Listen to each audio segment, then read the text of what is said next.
like my screen sharing well, so let me know if there's any issues here. I think we're good. And if you also see me looking over to my side here and there, it's because I use a second monitor. So y'all are over here, my presentation's over here. That's just how it goes. All right, so today we're talking about using graphic novels in the K through 12 classroom. Oh, it's gonna make me click. About me, like I just said, I teach at middle school. I do levels 6 through 8. I have my email address here, and this will be shared out at the end if you have any questions. And then I'm also on social media. Pretty much any social media platform, I'm going to be at Ms. Tupperware. It's just, I know. I got married, and my husband used to always say my last name's Tupper, like Tupperware without the wear. And I said, oh God, I'm never saying that. And I got married and I started saying it because people couldn't spell my name. So yeah, that's what happened there. Okay, so 3 main things we're going to talk about. What are graphic novels? Why are graphic novels good for students? And how can graphic novels be used in the classroom? And I do have probably more activities than we'll get to today, but this will be posted and you can read through at your leisure. And if you have questions, you can always reach out to me. So graphic novels. Graphic novels, this is the definition from Scott McCloud. They're juxtaposed pictorial and other images in deliberate sequence intended to convey information. We're just going to stop there. Basically, pictures plus words equals story. And when we talk about graphic novels, they are basically the long form of comic books. And you may even hear me say the word comics when I'm describing them. So comic books, we've seen the paper. I guess they used to be like, well, I can't remember how much they were when I was growing up, but they're kind of the very thin booklet, soft paper covers. Usually they're serialized. So issue number 53 of Superman. Whereas a graphic novel is different. It's book length. It has a thick, durable cover. And usually, not always, there are some series, but usually they stand alone. So they're telling the complete story. It isn't like, oh gosh, I'm thinking of like the old shows like Lone Ranger, where it's like, will he survive the fall from the cliff? Find out next time. Right? That's how a lot of comic books kind of are. They leave us hanging, whereas the graphic novel will close off that narrative. And you can see this is one of my favorites. We have Narwhal and Jelly. This is an elementary level. All right, so a little bit thinner than probably what you expect. Big pictures, big words, super cute. Middle school, you know, they'll get a little bit thicker even up into high school. So these are our graphic novels that I'm talking about. And the students absolutely love these. And if you don't believe me, go to the next Scholastic Book Fair at your school and pay attention to what books they're eyeing and that are on their list. And now the elementary ones, lower elementary, I don't have any, may look more like a picture book, really long books. Okay, so for elementary, our graphic novels have fewer panels per page. We'll have a limited cast of characters, usually one setting. We don't move around from place to place. As we move up in the grades in elementary, the narratives will start getting longer. We'll see some shift in setting. We may see multiple characters. This example is from Toon Books, which is a really great publisher. I'm going to talk about a little bit later if you've got elementary schoolers. It's called Little Mouse Gets Ready, and from the title, it's pretty obvious the content, right? He's getting ready for the day. But if you look at the image that I have on the page, these 2 panels is 1 page. That is just 1 page. So they're nice and big ones. It's very different from like our middle school level where we have multiple panels per page. And we'll look at some examples of that. Middle school, our text starts to become longer, a little bit more novel-like. And when I say novel-like, I mean more of a sustained narrative. We'll have multiple characters. We'll have multiple changes in setting. sometimes even chapter breaks. This book, Brave, which is students absolutely love in middle school. This one has chapters. The panels will also become more complicated than what we just saw with just the two. So this one here has 1, 2, 3, 4 panels. We've got kind of these bubbly balloons around the outside telling us that this is a dream or an imagining.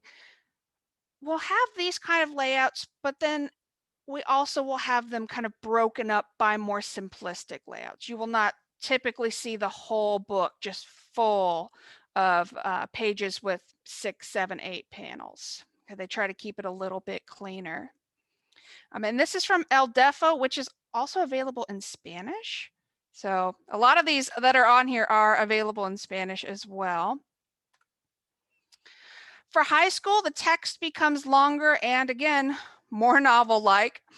Our panels become even more complicated and artistic. So if you look here, we've got, you've really kind of got to follow along, right? Very careful reading, sometimes changes in font to figure out what's going on. We will have, just like novels, more adult themes, right? More mature subject matter. So definitely read these. As with anything that you teach, read them before recommending. Consider using snippets. For instance, this is from a graphic novel called Speak, and it's recommended for ages 12 to 17. However, on page 1, they use the word condom. That's not a conversation I want to have with a 12-year-old. So read them first, like really before you recommend them. And I know our school has a special like 8th grade checkout only section where there are a few of these graphic novels. Not this one. We don't have this one at middle school, but definitely check those out. All right, so text elements. These are things that can be taught or even reinforced using graphic novels. We, of course, have our prose-like elements: plot, theme, character, setting, kind of all the basics there.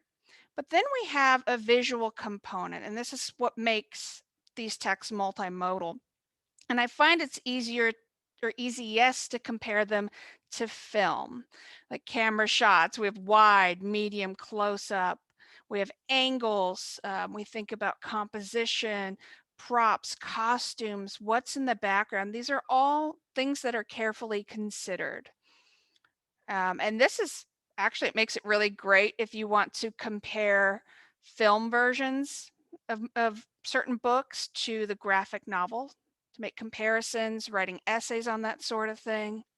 I think that's really helpful. But it also just kind of gives us language that we can use. So speaking of language, graphic novels have a shared vocabulary, and it's shared with comic books too. We have things like panels, right? Our boxes on the page that kind of typically contain the artwork. We have gutters, the spaces in between, speech balloons. I mean, there's a lot of vocabulary. And if you're deciding to do a whole class book, a whole class reading, I would suggest that you take time out to pre-teach this, maybe with there's some really good PowerPoints. I know Read, Write, Think has a really good one for free that you can download. It just gives you shared language for discussions. If I can say, oh, it's in the thought balloon on panel 4 on page 8, you know exactly where I'm looking and where I need to go. Now, in my class, my high school class, I did Macbeth. We did Macbeth, the graphic novel. We did read some of the original text of the play as well. And I took the time to do this with my students because I found when I didn't, they would get really confused as to where they should be looking, where they should be reading. In middle school books and in elementary, it's pretty clear, right? We just left to right, top to bottom. But some of these high school books get very artistic and can be a little difficult to read or follow along. So it's good to kind of give them that language. And so what I did with my students is we did Goose Chase. And if you've never done Goose Chase before, it's a digital scavenger hunt. They have a teacher version. You can set up teams, set up missions, and they get points for completing their missions. So for my class, I presented the comic vocabulary. Then we did stacks of graphic novels, a stack for each group in the media center. We had permission, always get permission before touching the books.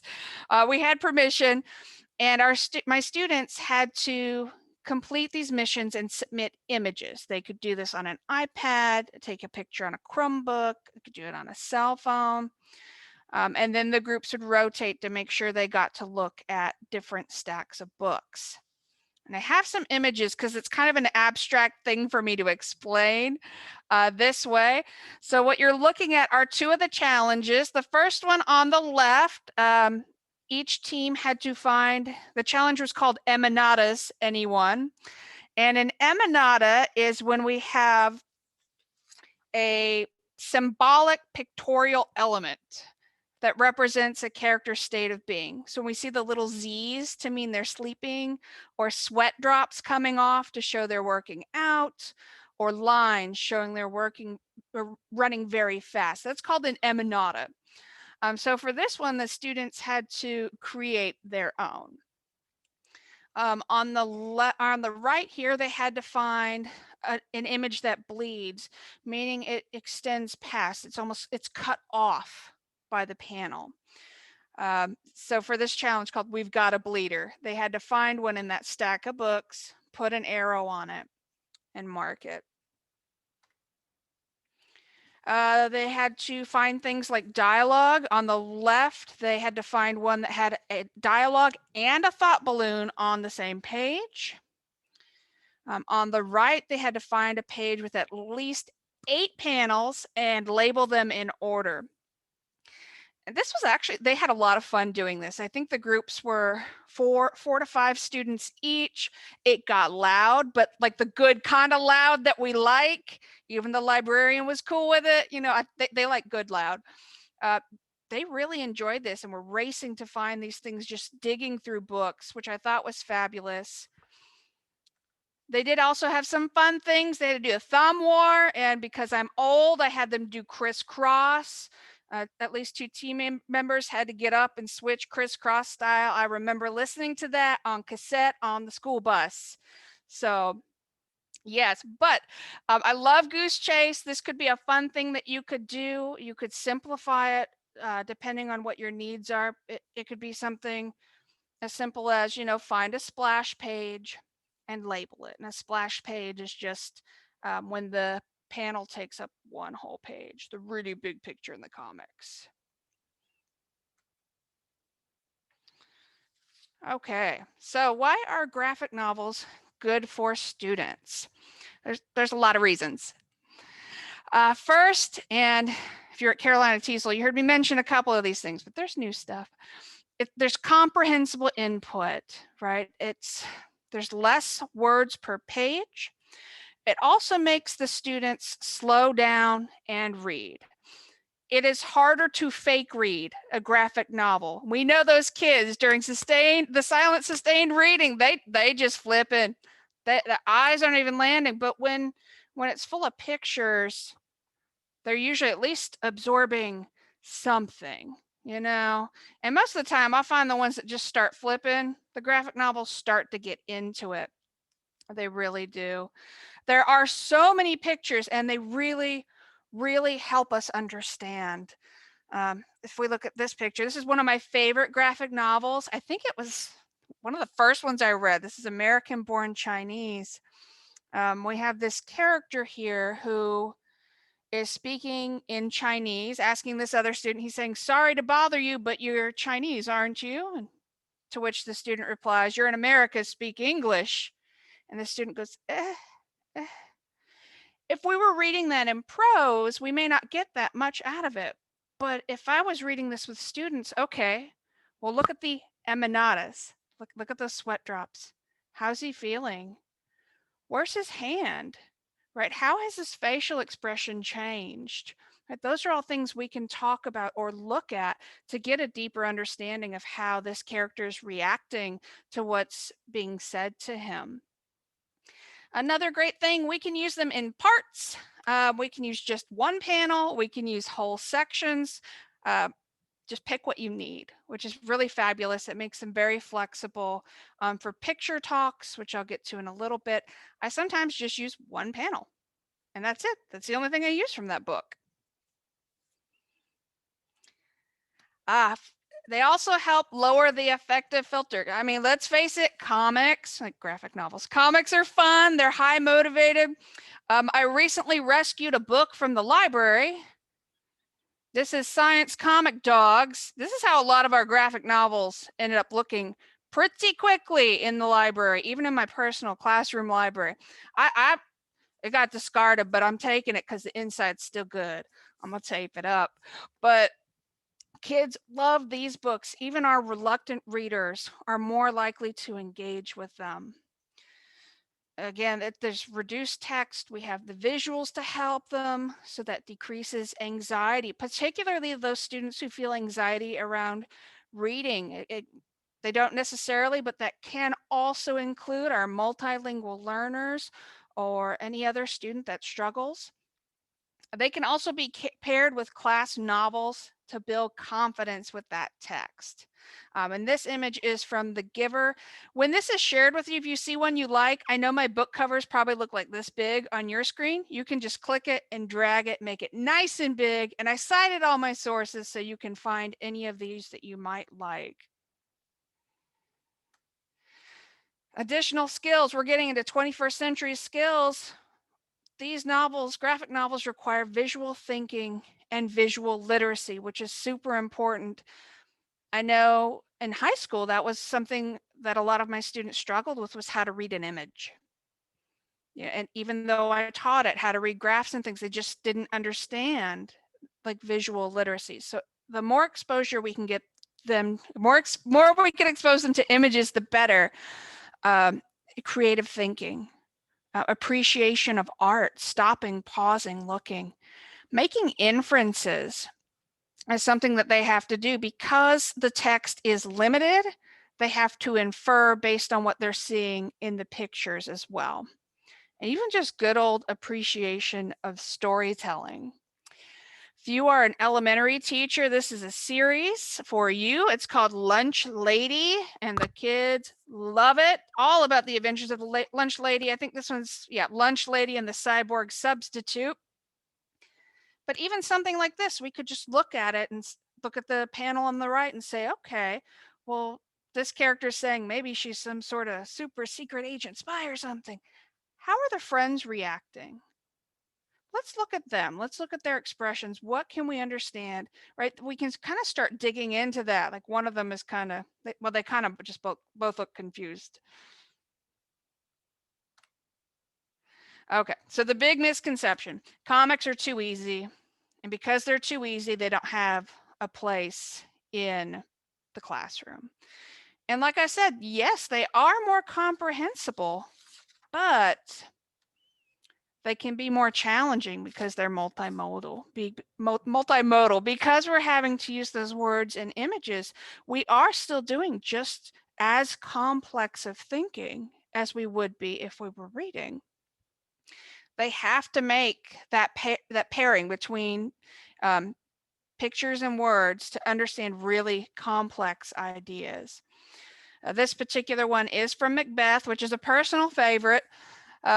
Looking at it, we don't have much. We have 3 panels. This is the start of the dagger soliloquy, right? Is this a dagger which I see before me? There's not a lot to go with. So we really have to dig into these images. Like they already, obviously at this point, know this is Macbeth, and why he's shirtless in a lot of these panels, I don't know. I don't usually use the whole thing for that reason, but whatever. Macbeth is jacked in this book. I don't know. But we can look at things like, okay, well, we see this glowing dagger. What could it represent? Why does that look like this? Well, let's look at the next panel. What's going on with his eyes? We can see barely the dagger reflected, but his eyes are wide and he's dripping, right? we can start to kind of question our way through this, but we don't have a lot of information there, really. Whereas with the text, we would have copious footnotes. And you'd probably also have the plain English version on one side if you're using, oh bless, the no fear Shakespeare. You have the plain English on the other side to help you out. We don't really have that here, so it can be just as challenging. I love this picture, except it has the word slurp in it, which to me is really gross. But you're reading these, you're reading those comic pages too fast. You gotta take time to drink that artwork in. Slurp, slurp, slurp. Yes, the artwork, spending time. That's part of the visual literacy. Spending time really looking at the images and teaching the kids to do that will help them get so much more out of it.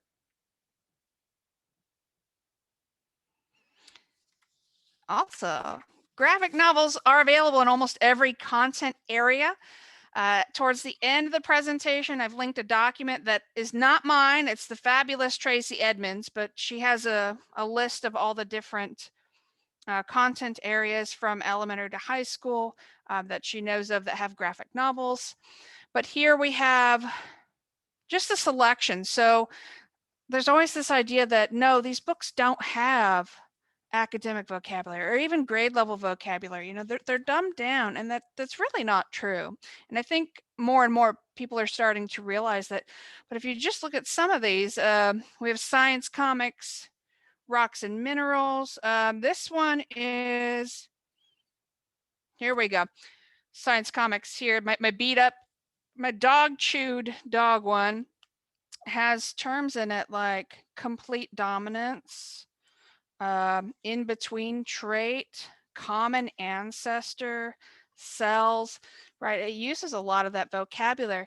There's books, I've even put an economics book up there, science, math, social studies, right? We have a lot there. You just got to look for them. And the easiest way, I mean, one, use the list that I'm sharing, but two, just Google, you know, social studies, graphic novels, high school. You'll find lots, I promise. And they're just a lot of fun. Okay, so how can these be used in the classroom? One way is the whole class read aloud.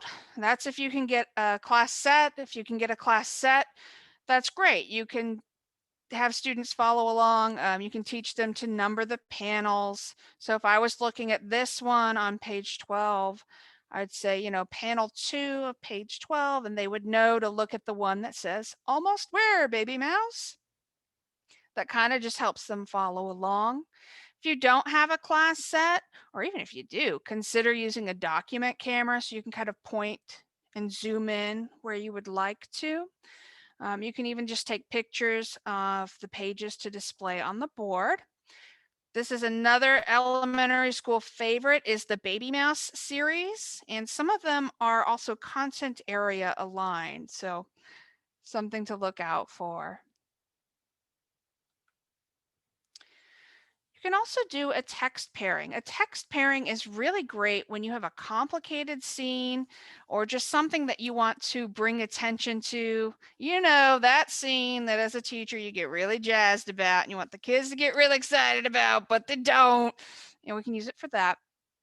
We can also use them for context, taking single panels for pre-reading activities or even just snippets for that, or even an extension activity if it's the same topic instead of the same text. Kind of show you what I mean here.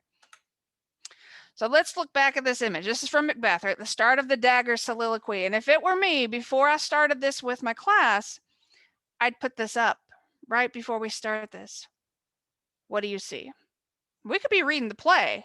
That's fine, right? We don't even have to be reading the graphic novel, but we can still read this picture together.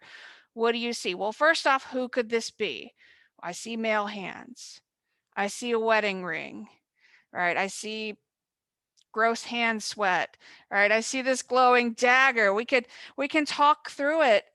And hopefully with a little help, they'll get towards symbolism, right? Descent into madness, someone seeing things that aren't really there. I don't ever have to come back to this graphic novel. I can just show this one panel as a pre-reading activity. That's definitely something that you can do. If I wanted to highlight a scene, here I have the balcony scene, Romeo and Juliet. It's something that I just simply want them to experience in a different way, in a different medium. I could have them look at it here and see. One thing I had my students do was a Venn diagram where they had the balcony scene from, oh God, the Baz Luhrmann, I always say that wrong, the Baz Luhrmann version with Leonardo DiCaprio and Claire Danes. They looked at the balcony scene for that, for one circle. We read it in the play in another circle, and then we looked at it in the graphic novel. We did a Venn diagram that way. So you can use this for kind of compare contrast activities as well. What I really like about a lot of the Shakespeare ones, I know this is more high school, they have the plain English versions as well. So you could maybe, if it's a tech prep class, maybe just read plain English or just read parts in the plain English.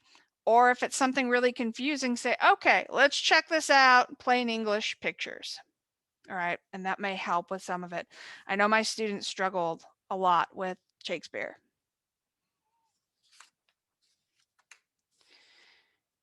These images can also have great impact, right? Pictures evoke emotions and feelings that we may not necessarily get from words alone, especially if the person reading is struggling with reading anxiety.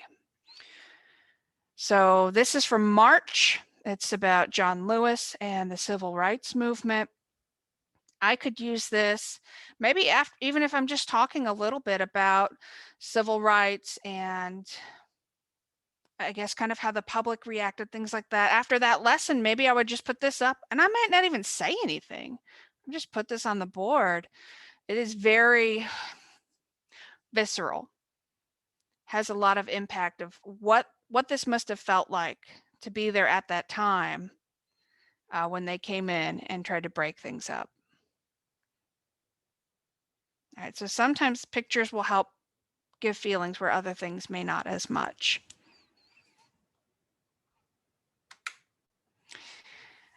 Of course, free voluntary reading is fabulous. I love to keep lots of graphic novels on hand. I'm going to be honest, they usually read those more than anything else. I think it's really important for them to do, but you could also do things like literature circles, things like that work really well with graphic novels. Okay, let's see. There we go. So picture talks are something I like to do with my multilingual learners. These are also great with what am I trying to say? Students who are still learning sight words. There we go. Great for students who are still learning sight words. So lower grades or even up into middle. I've used them with some high school multilingual learners as well. And for this, we just pick a relevant panel, something that's related to what we're reading, and very simply take the text out of the image, right?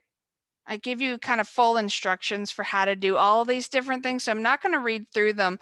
I mainly use the app called Pixlr. Like I open the image and then I just paint over the words and then download the image again. So this version would be, instead of labeling, which I'll talk about in a minute, would be more of a picture talk. So after we remove the text from this one, we can start asking questions. Well, what is in the picture? All right, now we can get our new words, right? We could get girl, mom, drive, car, fast, right? We see those lines, right? Those speed lines for the car. We just ask these questions. What is the girl doing? Does she look happy? We can get even creative. Where is she going? Does she look happy? Or does the woman look happy? Which she does not, but this is a way to especially get students to speak. I know my multilingual learners, the ones who really, really need to practice speaking, will not talk. But if I ask them something like this, they tend to respond a little more readily to images than they do to anything else. Then you can hold the picture talk if you want to do this. This is option 2. You can give the students a copy of the image and they label the things they see. So they just draw it out to the side and then collaborate to create sentences. So depending on what you're working with, you could give them sentence starters, or you could brainstorm starters as a class. You could put them into small groups. This image is from Anne Frank's diary, the graphic adaptation. This one is really, really good. And I think just kind of shows, I guess kind of a lot of the horror of what the family experienced. Even just kind of in this image you see here and their facial expressions, it really tells you a lot. But I love picture talks. And I've included links to the worksheets that I use. I'm not going to show those just for time, but picture talk worksheets where you can just paste in your own picture and you've got lines that they can write on. So labeling, writing those sentences. And I would say also kind of push those students to take it further. So I say tier 1 and tier 3 words, right? I'm an ESOL teacher, but just kind of think of, even if that's not the population you're dealing with, pushing those students to get more complicated words. So instead of soldier, can we use our background knowledge to get to the word Nazi for Anne Frank, or refugee instead of girl, right? Trying to push a little bit further. There is an entire protocol built around this, the picture word inductive method. It is not mine. I've got some links for, it's actually done by Emily Calhoun, but I have 2 blogs here that you can link to if you decide you want to do this. This is often done with like kind of Time magazine pictures, and that is a great way to do this, but you can also do it with comic panels, ones that you're reading or ones that you haven't read. I mean, either one's good. You can also do closed reading. That's another one of those science comics, right? They have trees, dogs, rocks, minerals, space. It's a great series. You can use educational comics to make closed reading activities. So you see my image here, we see just some lines. There's some blanks, some things are missing. All I did was, again, I opened the picture in Pixlr, and I swear it's super easy if you try to do it on your own. If you get stuck, you just email me. But you open the drawing, you paint over it, and then download the picture. And you can get your source images by simply scanning in the books that you do have. Go to the library. I go to the library. I hate to say it. I go to the library with my cell phone and take pictures. I take pictures. Don't. You probably shouldn't record that. But I do. I get my images anywhere I can, right? But this allows you to create kind of your own fill in the blank. This just takes you through drawing the lines. Your own fill in the blank. So you end up with something like this. Soon blank roots branch out from the tap root. Hopefully they know lateral's the word that goes there. And you can decide based on the level of your students and how long you've been spending on this particular work, if you're going to give them a word bank or not. So mine says, don't forget to give a word bank, because I deal with multilingual learners. We always give a word bank, right? But you can kind of determine, but these texts are great for that. And I have a whole list at the end for your content area where you can just take out the vocabulary, just blur it out and make your own closed reading.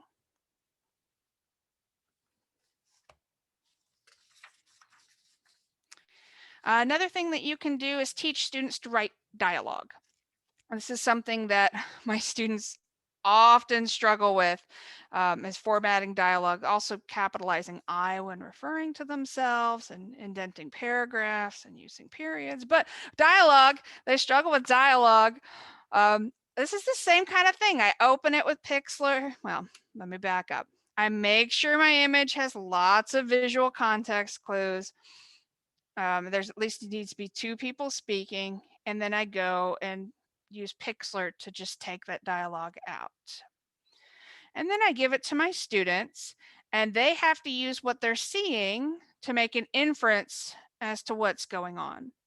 So a lot of the students who wrote, this is from Allsfair in middle school. A lot of the students focused on the fish that the young man is holding. I got some really crazy things, but they were all super creative.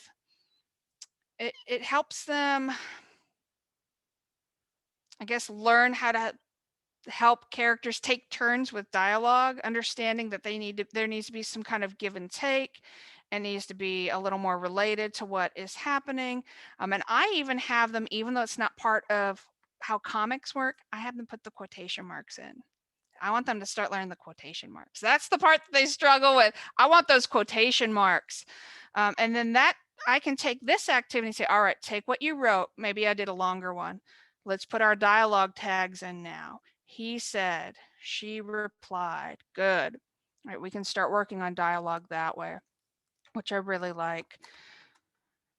And with dialogue, right, you can have a whole discussion about how dialogue works here. Talking just by looking at comics, qualities of good dialogue, the components of the sentences, those sorts of things. This is me talking about dialogue to my students. This is what I drew on the board. It's a great way to really isolate dialogue.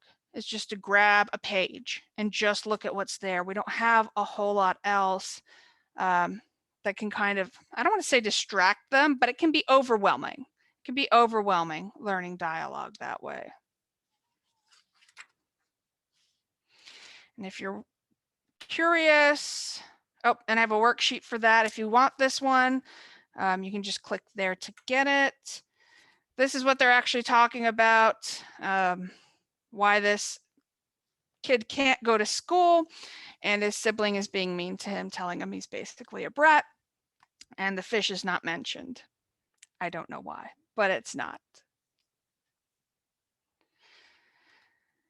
Another thing you can do is have them present any of these worksheets using Flipgrid. Are we have any Flipgrid users? Yes, big time, because my kids don't want to talk. And I teach virtual. I'm virtual this year, virtual ESOL for the middle and high school. They don't want to talk to me. I teach foreheads all day and I get silence in response. So I got to have a way for them to talk to me. So I love Flipgrid.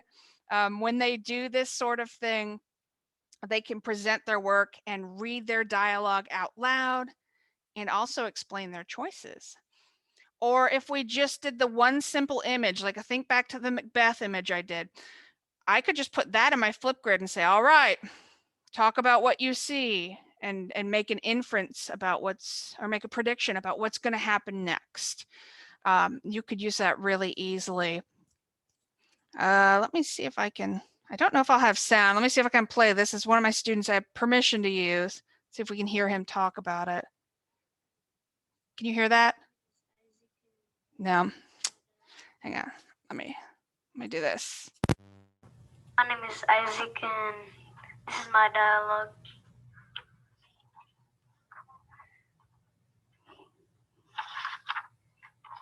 It says, hello, how are you? The first dialogue. Well, it's not a dialogue. There's only one person. The second one has nobody. It has no speech bubbles. The third one says, hey, why are you so mad? And the brother says, because someone hit me and ran away. And I think this, because the brother is mad, looks mad, his face is red, and the sisters confused and worried. And yeah. This child, and it just breaks my heart because he's so cute here. He's still cute, but little teeny tiny here. But you can hear it. I gave them what they needed. They needed it on the board. That's what he was looking at. It said, read your dialogue out loud, show your picture to the camera. I think this because, and tell me why. So he's talking about the facial expressions of the characters, why he believes that this is the dialogue. I think this is great. I also think getting them to look at facial expressions is super, super important. When I was a PACE person. My degree's in creative writing. I was a PACE person, and I was really shocked to find out that most high school students could only identify a certain number of facial expressions, and they thought most of them were anger as opposed to like disappointment, sadness. Like it's really interesting. So anything we can get them looking at faces, facial expressions, get that social emotional learning, even if it's through comics, these kinds of images, I think is really good. These also help with, of course, sequencing and predictions.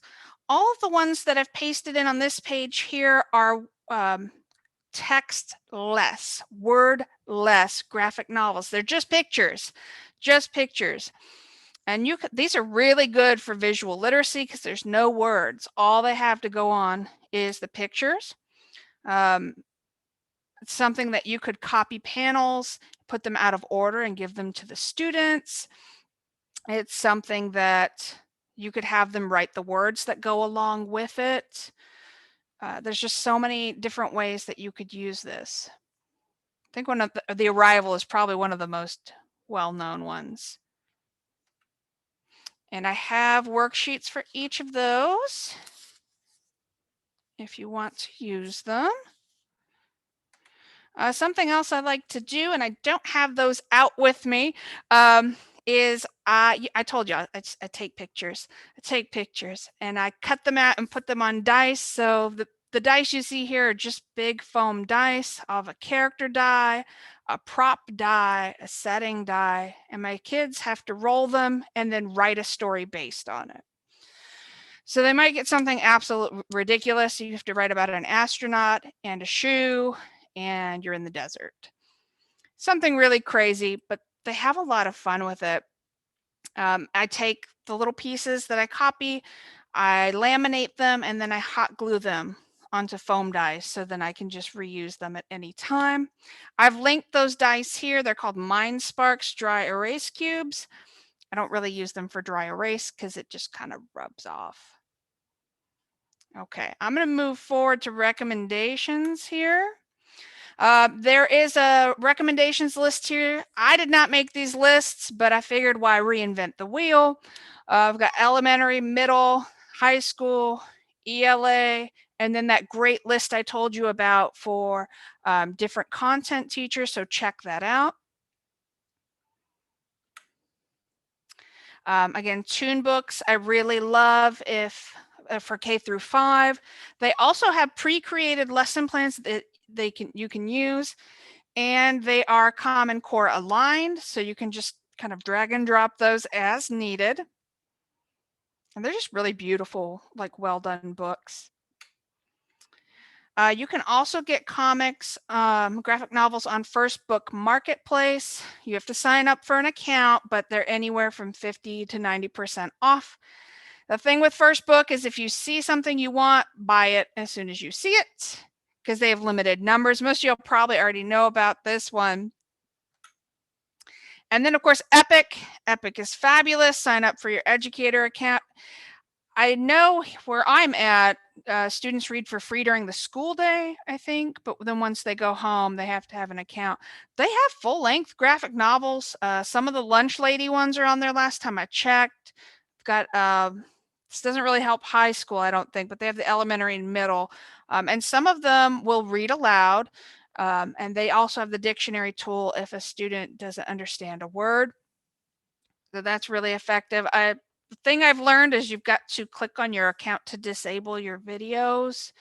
Otherwise, they'll be on there watching like there's some videos about like games and things like that. They'll be on there watching that, and you're on Tech Pilot or whatever y'all use to monitor, thinking that kid's on Epic reading, and they're watching videos.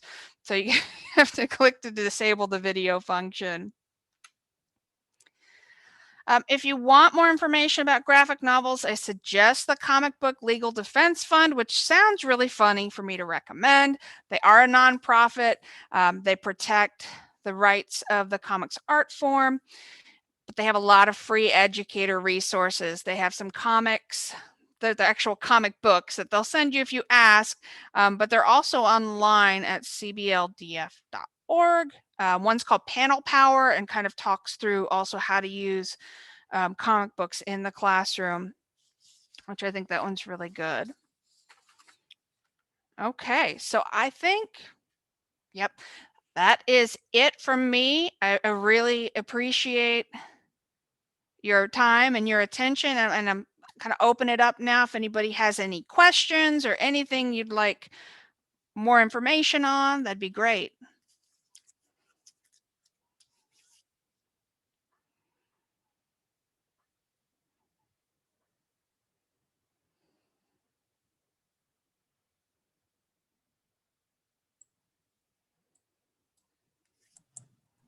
While they're thinking of questions, if they have any, I just want to say thank you so much for coming today.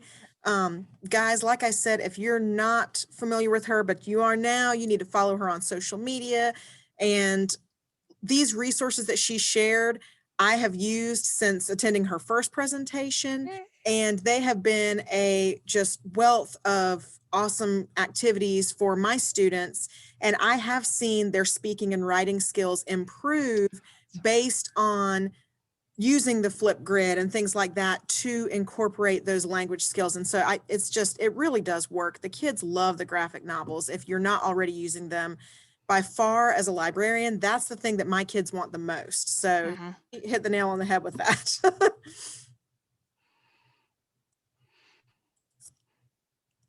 Also, I will say I'm going to drop the link into the chat box again.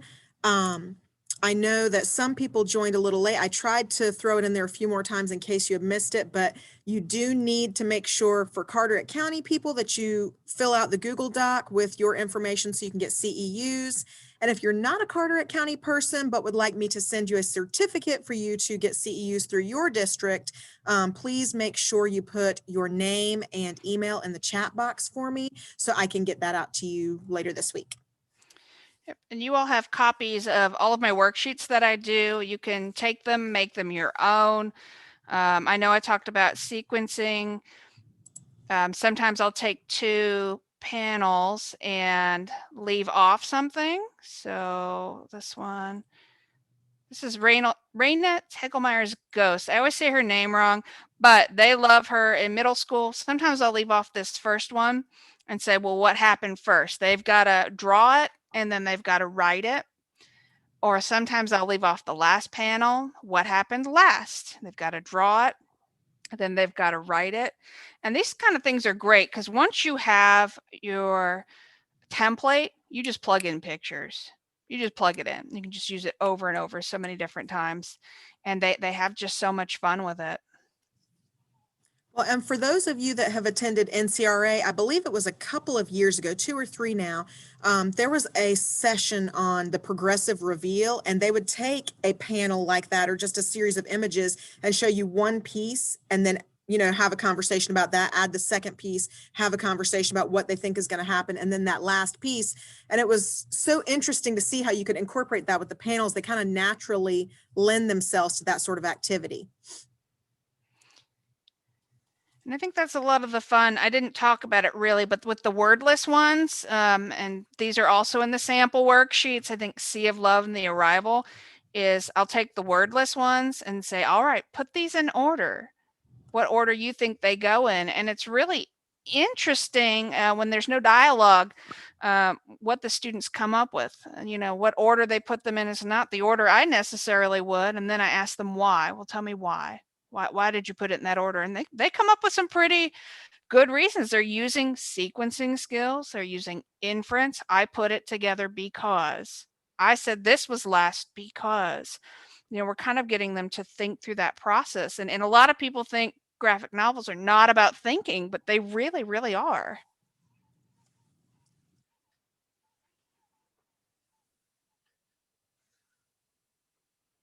Anybody have any other comments or questions? Well, thanks everybody that joined us today. If you think of any comments or questions or just want to follow her on social media, I did drop a link to her presentation in the chat box. So please take advantage of that. Lots of great links to utilize some awesome resources.